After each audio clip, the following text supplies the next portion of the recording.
जय हिंद दोस्तों, मेरा नाम है सोनू कुमार एल्फर और आज का फिर से रियल लाइफ एक्सपीरियंस में आपका स्वागत है। मैं फिर से एक एक्सपीरियंस लेकर के आया हूं और ये एक गुरुजी हैं जिनका एक्सपीरियंस मैं आपको बताने जा रहा हूं। और सबसे बड़ा सवाल जो है आज समाज में है कि ये है कि गुरुजी पढ़ा रहे हैं तो बच्चे लोगों का जॉब हो जा रहा है, लेकिन खुद का उनका क्यों जॉब नहीं हो रहा है, ये सबसे बड़ा सवाल है। तो आज गुरुजी खुद साबित किए, आज लमसम 300 प्लस बच्चों का जॉब भी दिला चुके हैं, उसके साथ साथ अपना खुद का जॉब भी ले चुके हैं। तो ये कैसे स्ट्रगल इनका मतलब कैसा रहा, कैसा माइंडसेट रहा, कैसे मतलब उन सारी परिस्थितियों से लड़ते हुए, ठीक है, और कैसे यहाँ तक पहुँचे, इन सारी जर्नी को हम लोग समझेंगे और इनके माइंडसेट को समझेंगे कि कहाँ कहाँ पे टर्न किए हैं। मतलब ख़राब सिचुएशन आता है तो लोग टूट जाते हैं, हताश हो जाते हैं, नहीं कर पाते हैं। तो आखिर वहाँ पे कैसे ये लड़ें, सिर्फ माइंडसेट को समझते हैं। तो सबसे पहले आपका स्वागत है सर मेरे चैनल पे। सबसे पहले आपके सभी दर्शक को बहुत बहुत धन्यवाद जो आपके चैनल के माध्यम से देख रहे हैं। और एक बात जो आपने कहा कि गुरुजी खुद पढ़ा रहे हैं, बहुत लोग को जॉब दे रहे हैं, लेकिन खुद जॉब नहीं ले पा रहे हैं। ये देखिए, कोई ज़रूरी नहीं है कि जो टीचर पढ़ा रहे हैं उनका जॉब लगी जाए। आप जानते हैं एक टीचर एक रोड के समान होता है, और आप रोड को देखते हैं, एक टीचर का कंपेयर आप रोड से कर सकते हैं। रोड आपको मंजिल तक पहुंचा देता है, लेकिन रोड जहां पर होता है वहीं पर रह जाता है, रोड आगे नहीं बढ़ता है। ठीक है, एक टीचर का भी लाइफ कुछ इसी तरह होता है कि एक शिक्षक जो होता है ना, अपने बच्चों को पढ़ा करके उसको जहां मंजिल तक पहुंचाना रहता है पहुंचा देता है, लेकिन शिक्षक खुद वहीं पर रह जाता है। लेकिन फिर भी कुछ ऐसे टीचर हैं जो अपने लाइफ के बारे में सोचते हैं और सोचते हैं कि हम भी कुछ करके दिखाएँ। ठीक है, तो एक्चुअली मैंने भी कोशिश किया और लास्ट में हम सोचे थे कि हम भी कुछ अपना ले लेंगे जॉब, क्योंकि ऑफलाइन क्लास में थोड़ा सा डिस्टर्बेंस होने लगा, तो इसीलिए हम भी अपना जॉब लेकर थोड़ा सेटल हो गए। लेकिन ये कहना बिल्कुल गलत है कि टीचर एक पढ़ा रहे हैं और जॉब नहीं लिए, समझे। टीचर का कंपेयर हमेशा रोड से किया जाता है, जो खुद मंजिल पर पहुंचा देता है लेकिन खुद मंजिल पर नहीं पहुंच पाता है, समझे। और तो ये बहुत अच्छी मतलब आपका जो आंसर है बहुत अच्छा है, क्योंकि देखिए सब लोगों का मानसिकता ये नहीं होता है कि हम जॉब ही लें। लोगों का होता है मतलब ये मोटिव होता है कि हम बहुत सारे बच्चे को जॉब दिला दें, तो ये होता है। लेकिन समाज में ये धारणा है, तो ये सबसे बहुत अच्छी जवाब है। तो चलिए सर हम शुरू से शुरू करते हैं। तो सबसे पहले बताइए कि आपका जो है ये कोचिंग का आइडिया कहाँ से आया और कब आया? देखिए, कोचिंग जो है जब हम 8 क्लास में जब थे, 8 क्लास में, तो अभी अपने गांव में हम कोचिंग पढ़ा रहे थे। हालांकि उसमें कोचिंग नहीं पढ़ा रहे थे, उसको ट्यूशन कहा जाए। अपने घर पे हम 8-10 बच्चे को पढ़ा रहे थे। उसके बाद हम जब 9th क्लास में गए तो अपने ही क्लास के लड़का लड़की को पढ़ाने लगे। जिस क्लास में थे मेरा अपने क्लासमेट को हम ट्यूशन देने लगे, समझे। जेम्स स्कूल से पढ़ाई किए हम, और उसी जेम्स स्कूल के लड़का लड़की को हम पढ़ाने भी लगे। लेकिन उस समय पढ़ाने के पीछे मेरा एक ही मोटिव था, पैसा कमाना नहीं, क्योंकि मेरा बहुत इकोनॉमिक कंडीशन मेरे घर का ख़राब था। बस अपना खर्चा निकालना, बस यही मोटिव से हम पढ़ा रहे थे। और पढ़ाते गए अपना खर्चा मेंटेन करते गए, और वहीं से आगे चल कर के हम यहाँ तक पहुँचे, समझे। ये तो मेन रहा। और उसके बाद भी हम ISC किए, सासाराम से रहकर ही ISC किए। वहाँ पर भी हम होम ट्यूशन लिए, होम ट्यूशन पढ़ाएँ। यानी कि अभी तक से अपने लाइफ में जो देखें, 8 क्लास से ले करके अभी तक से करीब 15 से 16 बरस तक अभी तक से हम ट्यूशन रेगुलर पढ़ाए हैं, समझे। रेगुलर ट्यूशन पढ़ा करके हम पढ़े, पटना भी गए, पढ़ाई किए। उसके बाद हम आए तो यहाँ पर कोचिंग एस्टेब्लिश किए थे 2014 में। 2014 से लेकर के अभी तक से हम कोचिंग चल रहा है। लेकिन जब से मेरा जॉब हो गया तो हम कोचिंग पढ़ाना बंद कर दिए, क्योंकि मेरा पोस्टिंग ही इतना दूर है कि हम पढ़ा नहीं सकते हैं, और वैसे भी टीचर को पढ़ाना अलाउड नहीं है, तो हम पढ़ा नहीं सकते हैं। लेकिन कभी संडे को आ जाते हैं तो सिर्फ आ जाते हैं मोटिवेशन क्लास देने के लिए, आधा 1 घंटा जो भी क्लास ले लेते हैं मोटिवेशन के लिए। कभी वो भी नहीं हो पाता है प्रत्येक संडे को। महीना में कभी एक बार आ गए, ठीक है। जो अभी कोचिंग किसी और के हवाले कर दिए, वो लोग चला रहे हैं। लेकिन सबसे बड़ी बात है कि जब कोचिंग हम स्टार्ट किए थे तिलौथू में जब कोचिंग स्टार्ट किए थे, तो उस समय मेरे क्लास में ओनली 7 स्टूडेंट आए थे, 7, जिसमें से 2 लड़की थी और 5 लड़के थे। और 7 लड़का से जो कोचिंग स्टार्ट किए, और जब तक से हम कोचिंग में पढ़ाएँ, 7 से इस कोचिंग का स्ट्रेंथ 700 तक गया। 700 तक इस कोचिंग का स्ट्रेंथ गया। आज एक बैच में करीब 100 प्लस लड़की लोग बैठ कर पढ़ती है, समझे। क्योंकि हमने तिलौथू में जो लड़की जनरल कंपटीशन में आने से डरती थी उसको हम जनरल कंपटीशन में ले करके आए, ठीक है। और कुछ लोग तो पहले जनरल कंपटीशन का कुछ वैल्यू नहीं देते थे कि क्या होता है, लेकिन आज के डेट में लड़का लोग बीटेक का इंजीनियरिंग करके भी लास्ट में जनरल कंपटीशन में आ करके रेलवे में जा रहे हैं, गुड्स का टीटी स्टेशन मास्टर बन रहे हैं, तो कोई रेलवे ड्राइवर बन रहा है, टेक्नीशियन में जा रहे हैं। तो आज के डेट में जनरल कंपटीशन एक लड़का लोग का बेस्ट करियर ऑप्शन है, अगर जो लोग इसको सेलेक्ट करें तो बहुत अच्छा है। तो वहीं कह रहे हैं, तो वहाँ से हम कोचिंग को यहाँ पर लेकर आए। आज मेरा जब जॉब होने के बाद हम थोड़ा सा इस पर हम कम फोकस करते हैं, बाकी टीचर रखे हैं वहीं इसको मेंटेन करके लेकर चल रहे हैं। यही है कोचिंग का इतिहास। और इसमें तो सर अभी तक कितने बच्चे को और किस किस कैटेगरी में आप जॉब मतलब दिला चुके हैं अपने? एवरेस्ट में अभी तक से लगभग 300 प्लस लड़का लड़की की जॉब हुआ है। बैंक एसएससी बैंक में नहीं लड़का गए हैं। देखिए जो रियलिटी बात है वही फैक्ट पर बात करते हैं। हम ऐसा नहीं कि आप हमसे पूछ रहे हैं या कुछ बात कर रहे हैं तो आपको हम डेट बात बोल दें। अभी तक से एवरेस्ट के पोस्टर पर देखिएगा सिर्फ 3-4 चीज़ का वर्णन रहता है।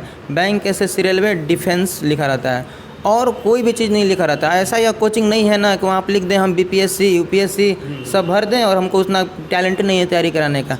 हमें जितना टैलेंट है उतना ही लड़का को हम पढ़ाते हैं। और देखिए अभी तक से इस क्षेत्र में बैंक में लड़का लोग नहीं गए हैं, एसएससी में लड़का लोग गए हैं, और सबसे अधिक लड़का लड़की अगर इस एवरेस्ट से क्वालिफाई किए हैं तो वो डिफेंस में और रेलवे में गए हैं।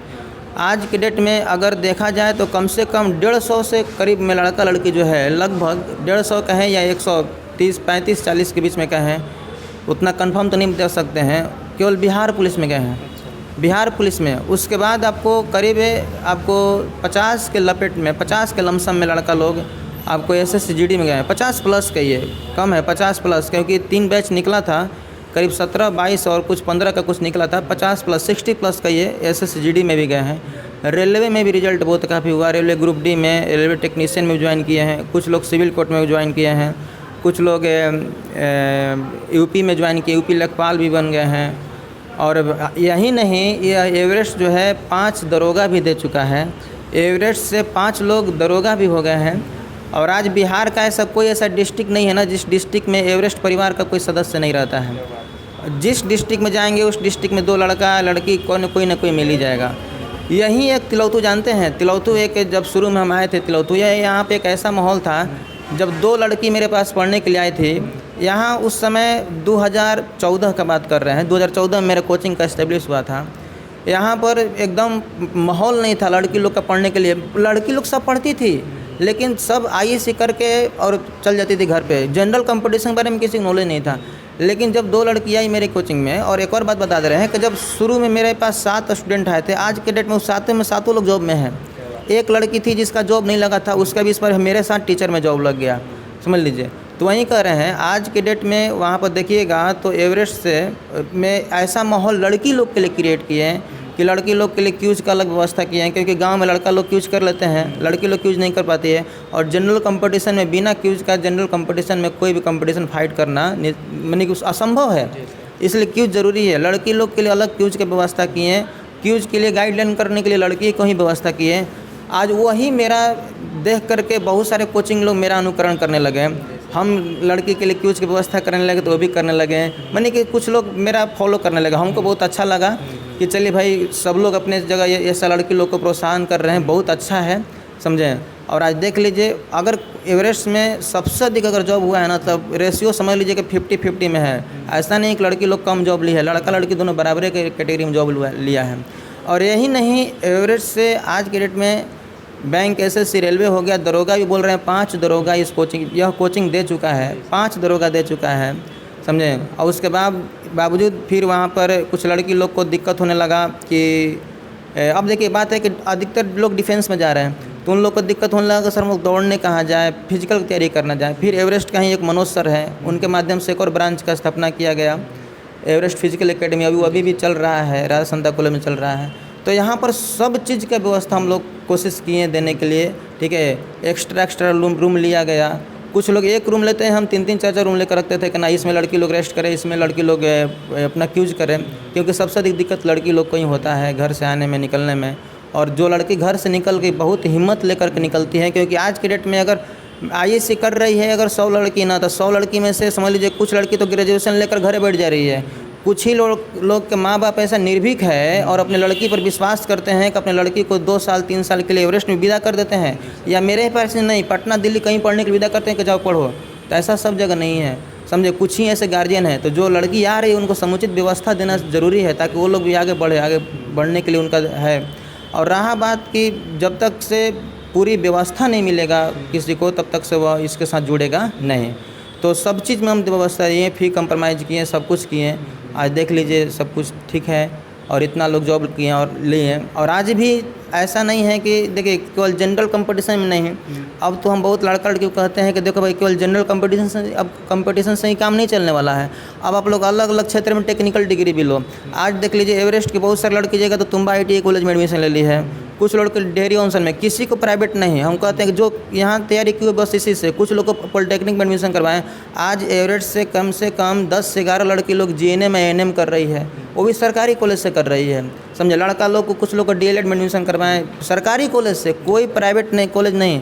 क्योंकि देखिए जनरल कंपटीशन में कोई भी अमीर का लड़का पढ़ने नहीं आता है। 100 गो लड़का का अगर कंपेयर कीजिएगा तो 100 गो में से 2 या 4 गो जो लड़का जो होगा जो अमीर घर का होगा, बाकी सब गरीब घर का ही लड़का जनरल कंपटीशन का रास्ता चुनता है। क्योंकि जिसके पास पैसा होगा वो लाखों रुपया ना भागेगा, बीटेक करने के लिए, इंजीनियरिंग करने के लिए जाएगा, चंडीगढ़ वगैरह वगैरह जाएगा। जो गरीब होते वहीं यहाँ पर आता है। तो गरीब को ही ध्यान में रख कर हम यहाँ पर जितना मेरा कोर्स चलता है उसी को हम रखते हैं। और आज बहुत लोग सक्सेस हैं और आगे बढ़ भी रहे हैं, समझे।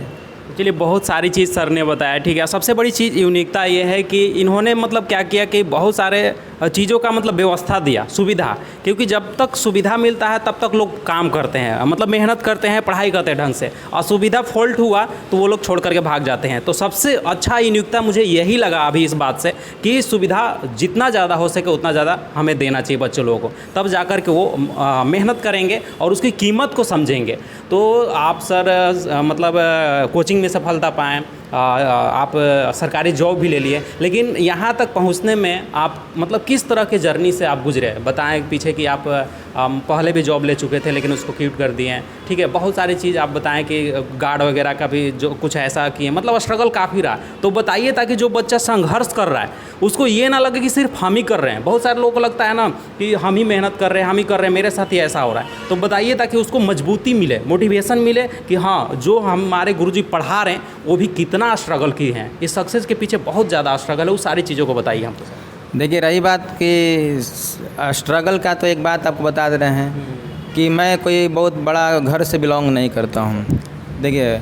और रहा बात, मेरे पिताजी भी एक किसान थे, और एक किसान के आज की डेट में अगर आपके पास 5 बीघा खेत है तो 5 बीघा खेत से आपके घर में क्या इनकम हो रहा है वो तो किसाने बता सकता है।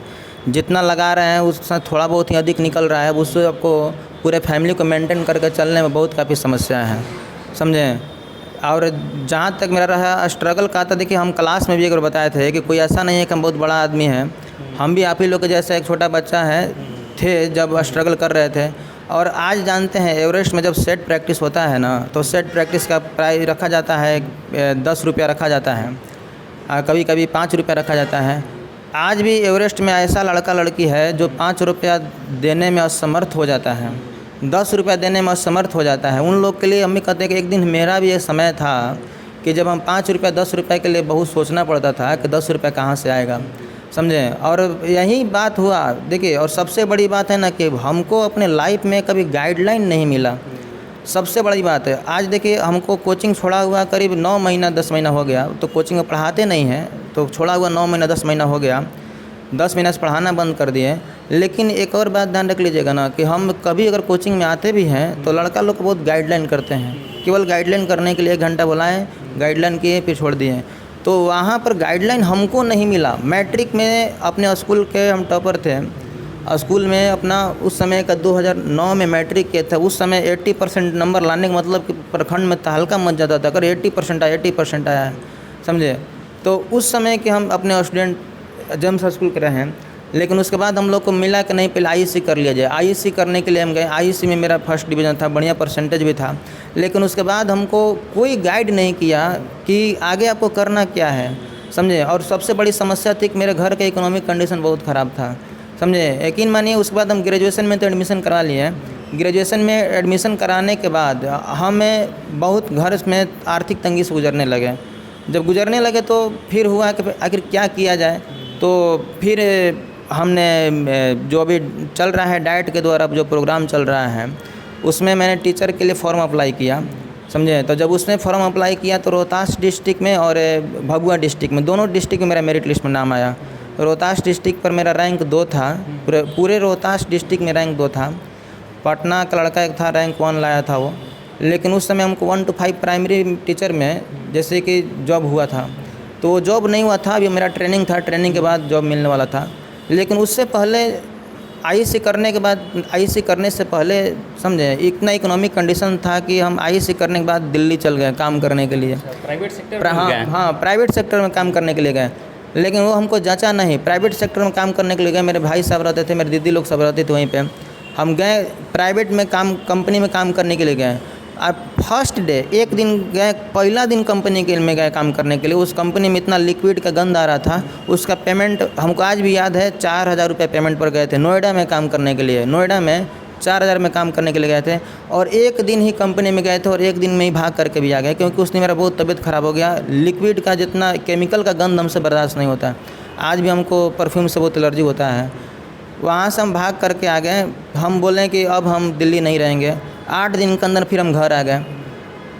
फिर मेरे अब घर तो आ गए, लेकिन सबसे बड़ी समस्या था कि पैसा का समस्या वो कभी दूर नहीं हुआ। फिर मेरे दादाजी एक रहते थे, टाटा में रहते थे, टाटा के तरफ उधर जमदा गुआ एक जगह है, वहाँ पर सिंहभूम डिस्ट्रिक्ट में पड़ता है। वहाँ पर हम गए।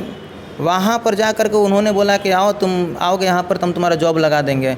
अब एक बात ध्यान रख लीजिएगा ना कि इंटर पे कौन जॉब लगाता है, और इंटर को मेरे पास टेक्निकल डिग्री है नहीं कि कहीं मेरा जॉब लग जाए।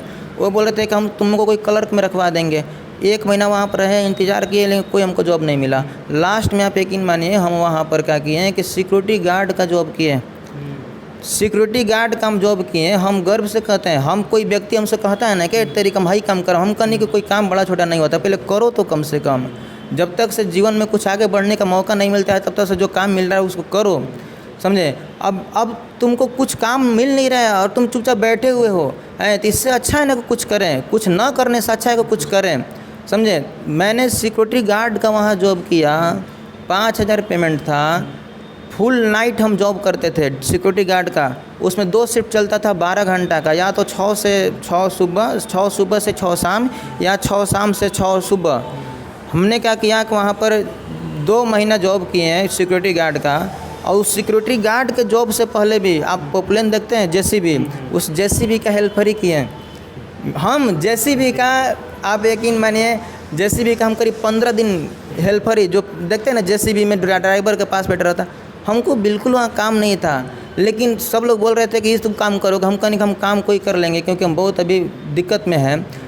सबसे बड़ी दिक्कत ये था कि हम पढ़ाई छोड़ करके वहाँ पर गए हैं, और हम सिर्फ इसलिए गए थे। ऐसा नहीं था कि मेरे माँ बाप कह रहे हैं कि तुम पैसा कमा कर लाओ। ये हम, मेरे माँ बाप कभी नहीं बोले हैं, ना मेरे पापा जी कभी बोले हैं कि पैसा कमा कर लाओ। लेकिन पापा का कंडीशन इतना ख़राब था कि हमको कुछ करना था, लेकिन उसके लिए मेरे पास पैसा नहीं था। हमने सोचा कि करे तो क्या करें हम। फिर उसके बाद हम वो जो हेल्पर का काम था उसको छोड़ दिए। उसको छोड़ने के बाद सिक्योरिटी गार्ड का हम जॉब कर रहे थे। सिक्योरिटी गार्ड का देखिए फुल नाइट हम जॉब कर रहे थे, अब फुल डे पढ़ रहे थे। बताइए कि वो व्यक्ति जो रात भर जग रहा है फिर दिन भर भी पढ़ रहा है, वहीं आपको नाइट में कभी 2 घंटा 3 घंटा 4 घंटा सोने के लिए मिला। अब किसी के पास सिक्योरिटी गार्ड का जॉब करने जा रहे थे, रात भर सोइएगा तो भी तो दिक्कत है, वो भी क्लेम कर देगा। फिर वहाँ पर 2 महीना सिर्फ जॉब किए, 2 महीना जॉब किए। 2 महीना बाद मेरे लाइफ में टर्न लाने वाले एक व्यक्ति हैं, जो मेरे सासाराम के एक टीचर है जिनका नाम है गांधी सर। बहुत फेमस टीचर है सासाराम का, वो मेरे बुआ के लड़के भी लगते हैं। उन्होंने मेरे पास फ़ोन किया कि चंदन तू क्या करत रहो, इतना मेरिट तारा भी जो होके इतना ये सब होके, और आप ये कौन सा काम कर रहे हैं, आप आइए सासाराम हैं, आपको हम होम ट्यूशन दिलवा देंगे और आप तैयारी कीजिए जनरल कंपटीशन ये सब का। हम वहाँ से 2 महीना मात्र करके और भाग गए, वहाँ से छोड़ दिए। हम पेमेंट भी नहीं लिए अपना और आ गए सासाराम। और सासाराम आ करके हम और उनको होम ट्यूशन मिल गया। होम ट्यूशन से हम महीना में करीब 2-2.5 हज़ार अर्निंग कर लेते थे। उसके बाद हम होम ट्यूशन पढ़ाना शुरू किए और अपना पढ़ाई स्टार्ट किए। वहाँ से हम एसएससी की तैयारी शुरू करिए और जनरल कंपटीशन में हम यहाँ से पैर रखे 2012 के करीब में, ठीक है, 2012 बीच मध्य में हम जनरल कंपटीशन में पैर रखे। 6 महीना इधर उधर भटके पूरा हम। उसके बाद जो जनरल कंपटीशन में पैर रखे तो अपना पढ़ते गए। जहाँ पे मेरे अधिक बड़ा अमाउंट का ज़रूरत पड़ता था, पापा जी मेरा हेल्प करते थे। क्योंकि मेरे पापा जी कभी कंडीशन सही नहीं था, लेकिन फिर भी जितना था बहुत हमको किए वो, आज मेरे पापा मम्मी। और उसके बाद जनरल कंपटीशन में जैसे ही एंट्री किए ना, तो उसके बाद फिर पीछे नहीं मुड़ कर देखे। फिर अपना जो पढ़ाई हुआ ना, उसको धार देते गए, पढ़े। उसी के क्रम में मेरा 2 आया था रिजल्ट टीचर में। अब देखिए बात है ना कि कभी कभी हम अपने लाइफ को भी हम अपने कभी बहुत दोष देते हैं। क्या होता है ना, कभी कोई तेज़ लड़का होता है तो उसको अपने आप पर बहुत घमंड भी हो जाता है कि हम बहुत घमंडी टाइप कर। हम रियलिटी बोल रहे हैं। हमको अपने आप पर थोड़ा सा हो गया था कि जब हमको टीचर में आया था सासाराम में, हम उसको ज्वाइन नहीं किए। और आज मेरे साथ कहीं मेरे बैचलर लड़का मेरे ही गांव के बगल में ला करके पढ़ाने लगा, तब हमको अफसोस होने लगा कि बाप रे बाप, आज अगर हम वो रहते हैं, आज मेरा तिलौथू में टीचिंग रहता और बगल के गांव में मेरा जॉब रहता, तो हमको कोई दिक्कत नहीं था। उस दिन अफसोस हुआ। मेरा भभुआ डिस्ट्रिक्ट में भी हुआ था, रोहतास डिस्ट्रिक्ट में, दोनों डिस्ट्रिक्ट में हुआ। उसके बावजूद भी मेरा पॉलिटेक्निक का भी रिजल्ट हो गया। जब पॉलिटेक्निक उस समय के, आज देखिए पॉलिटेक्निक में जनरली सब लोग का रिजल्ट हो जा रहा है, लेकिन हम बात कर रहे हैं 2011-12 का। 12-13 में पॉलिटेक्निक में रिजल्ट लाने का मतलब कि होता था, करे बाप रे बाप पॉलिटेक्निक में रिजल्ट आ गया। उस समय पॉलिटेक्निक में रिजल्ट आया, बढ़िया ट्रेड भी मिला। लेकिन जब काउंसलिंग करा करके सब कुछ हुआ, तो जो मेरे सर तैयारी करा रहे थे, तो हम चूँकि 1.5 साल एसएससी की तैयारी कर लिए थे, तो वो बोले कि चंदन देखिए, पॉलिटेक्निक काउंसलिंग कराने के बाद उनके पास फ़ोन किए हैं कि देखिए ना भैया, सर को भैया बोलते थे हम लोग, देखिए ना भैया ये ट्रेड मिला, इलेक्ट्रॉनिक्स मेरा ट्रेड मिला था और मेरा सहरसा मिला था।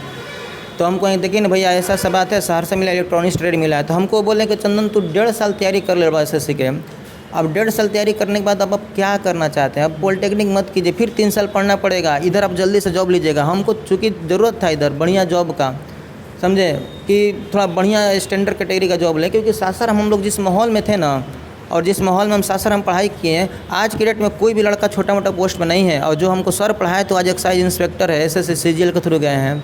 उसमें जितना मेरा दोस्त था, उसमें से लगभग हम लोग 12 से 13 लोग का हम लोग का मंडली चलता था, जिसको क्यूज को मंडली बोलते थे। उसमें से करीब 7 लोग जो है ना एसएससी सीजीएल ज्वाइन किए हैं। उस मंडली में समझ लीजिए जो सबसे छोटा जॉब हुआ है ना, वो मेरा ही हुआ है। सबसे छोटा जॉब उसमें मेरा हुआ है। बाकी लोग उसमें दरोगा बने हैं, 2 लोग दरोगा भी बने हैं मेरा दोस्त उसमें। तो वहीं कह रहे हैं कि वो हमको वहाँ से नेगेटिव दे दिए बात। हम वहाँ से पॉलिटेक्निक छोड़ करके आ गए सासाराम आकर फिर जनरल कंपटीशन में लग गए। जनरल कंपटीशन का फिर तैयारी किए। फिर हमको भैया सजेस्ट किए कि नहीं, अंग्रेजी आपको पढ़ना चाहिए बढ़िया से और तो अच्छा टीचर से। अंग्रेजी पढ़ने के लिए हम फिर पटना गए। 1.5 साल हम पटना भी रहे हैं, 1.5 साल करीब 1.25 साल रहे हैं वहाँ पे। पटना से जब आए तो फिर सोचे अब कितना पढ़ें, अब थोड़ा सा घर का कंडीशन थोड़ा सुधारने के लिए हम सोचे चले थोड़ा कोचिंग खोले। कोई सजेस्ट किया हमको, मेरा दोस्त था।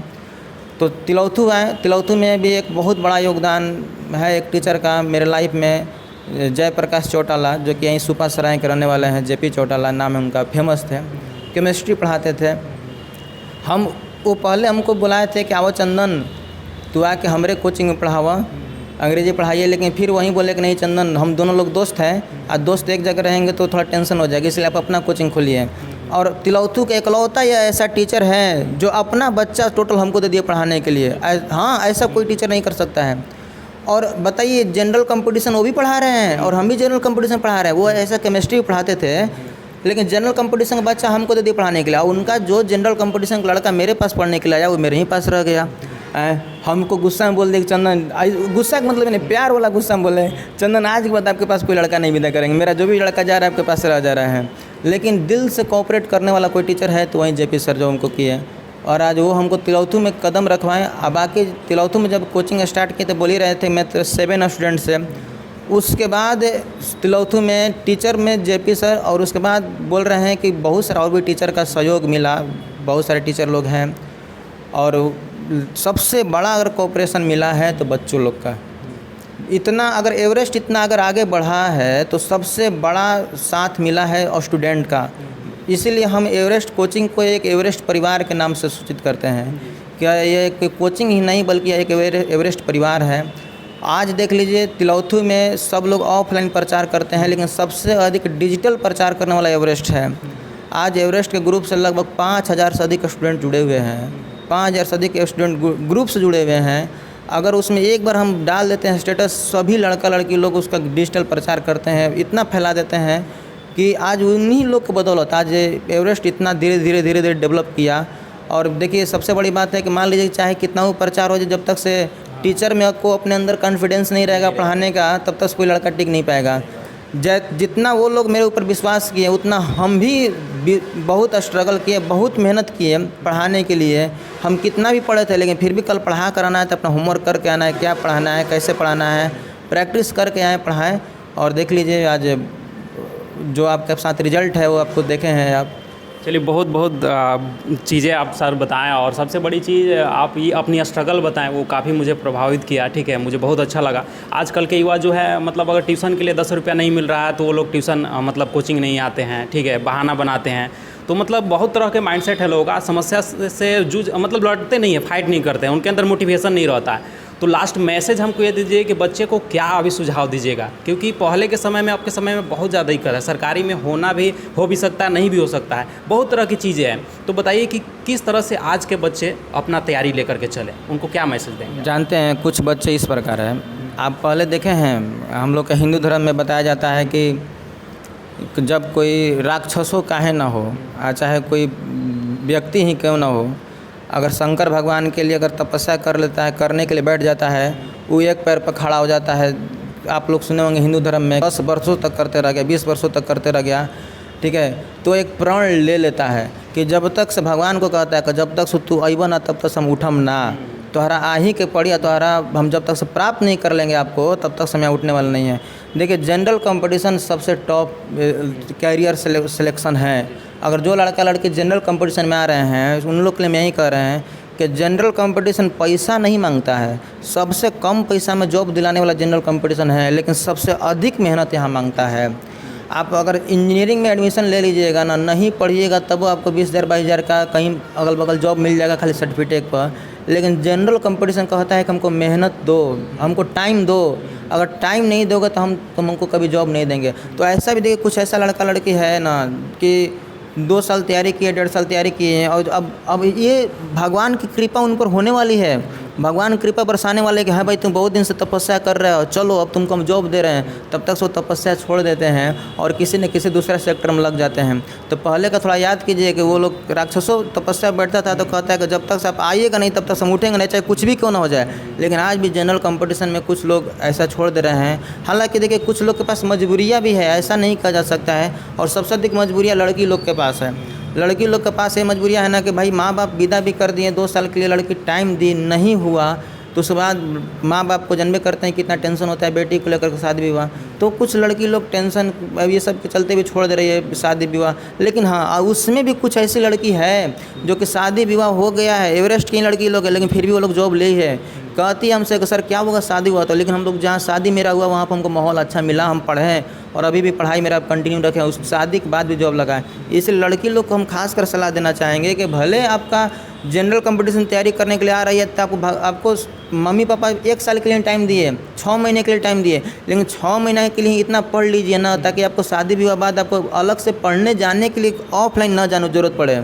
आप जितना पढ़ें उसका रिवीजन करके भी आगे बढ़ सकते हैं। समझिए, पढ़ा हुआ कभी विद्या कभी बेकार नहीं जाता है, समझे। और अगर थोड़ा सा मेहनत कीजिएगा तो जनरल कंपटीशन से बेस्ट आपका कैरियर सॉल्यूशन कहीं पर भी नहीं है। और आज के डेट में रह गया वैकेंसी के लिए, तो आज के डेट में देख लीजिए बिहार में सबसे अधिक कितना वैकेंसी आने लगा, इतना अधिक बिहार में वैकेंसी आने लगा कि कहीं मत। हालांकि केंद्र सरकार कुछ वैकेंसियाँ कम हुआ है, लेकिन रेलवे में कम हुआ है, एसएससी में वैकेंसी केंद्र सरकार का बढ़ गया है, समझे। जितना एसएससी में पहले वैकेंसी आता था उससे डबल वैकेंसी आ रही है, भले रेलवे में कम हो गया है, तो उस पर भी विचार करने वाला है। लेकिन बिहार सरकार का वैकेंसी तो कई गुना बढ़ गया है। अभी देखिए 2025 में इलेक्शन है, अभी जो लोग पढ़ाई छोड़ चुके हैं हम लोग को तो यही सजेस्ट करेंगे कि 2025 के इलेक्शन तक कम से कम पढ़िए, क्योंकि बिहार सरकार ढेर अपॉर्चुनिटी दे रही है। और अभी बिहार में भी लगभग देख लीजिए बिहार एसएससी का वैकेंसी लटका हुआ एग्जाम होने वाला है, बिहार पुलिस का एग्ज़ाम हो रहा है। अब मान लीजिए 20,000 बिहार पुलिस है, 12,000 एसएससी बिहार एसएससी है, 10,000 लगभग में आपका सिविल कोर्ट है, 40-50 हज़ार तो ऐसी वैकेंसी है। तो देखिए पढ़ने वाला लड़का लोग को जॉब है, नहीं पढ़ने वाला लड़का लोग के लिए जॉब नहीं है। ये नहीं है कि किसी प्राइवेट कोचिंग में चल गए या फिर लाइब्रेरी में जाकर के ऑनलाइन क्लास खोलकर बैठ गए तो जॉब होगा, नहीं होगा। जब तक से आप मेहनत नहीं कीजिएगा, दिल से नहीं कीजिएगा, तो ऐसे जॉब होने वाला नहीं है, समझे। तो सर का कहना यही है कि आप मेहनत करिए, स्ट्रगल करिए, एक प्रण लीजिए, ठीक है। और सबसे बड़ी चीज़ कि आप एक मौका का इंतज़ार करिए, ठीक है। आप लगातार कोशिश करते रहिए। और अभी बताया जो सर बहुत सारे टीचर लोगों का जो अभी बहाली हुआ है, मतलब जॉब हुआ है, ये एक मौका ही था। ठीक है, जो लोग मतलब अपना तैयारी करके रखे थे डीएलएड वगैरह, उन लोगों का हो गया। तो यही मौका फिर आपको अभी गवर्नमेंट देने वाला है। अब इलेक्शन आने वाला है, भरपूर मिलेगा। तो जो लोग अभी तैयारी छोड़ चुके हैं वो लोग भी थोड़ा सा हिम्मत करके आगे आइए और बिल्कुल करिए, तो बेहतर होगा। अभी बहुत अच्छा मौका है।